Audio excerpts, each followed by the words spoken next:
Hello guys, how are you? I hope you're all well. Welcome to Jackie's Kitchen. My name is Jacqueline Njala.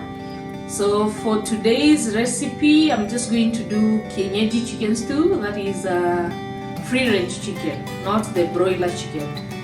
Before we proceed into that recipe, first I want to welcome the new members who are maybe viewing Jackie's Kitchen for the first time. You're most welcome. You're in the right place. We hope that you will like this video, subscribe, and always come back. Now, I really want to give a big thank you to my subscribers. We are at almost 700 now, and I don't know how to thank you enough, but I've put up a challenge which I've called Jackie's Kitchen November Challenge, where I want my subscribers to replicate one of my recipes. Any of the recipes that I have posted. I think I've done over 30 videos so far. So any of the recipes that I have done, I want you to replicate.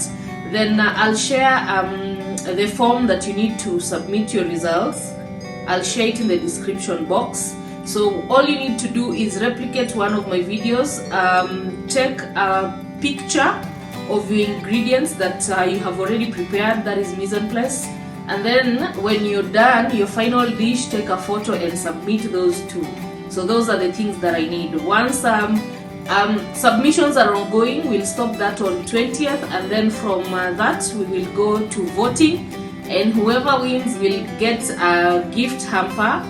But all to say, all my subscribers, you're most valued, and this is a way I thought maybe I could thank you all. So thank you very much, guys, and keep supporting me.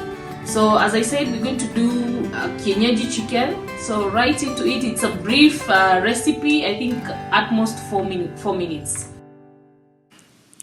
With me here is a whole Kienyeji chicken that I have to cut.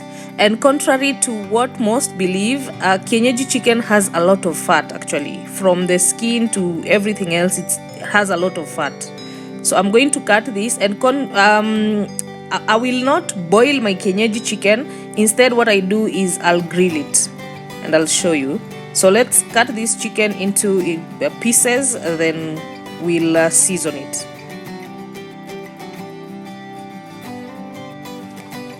So for seasoning, I'll use salt, white pepper, garlic, and ginger powder. Then I'll also add a little oil just to bind my spices.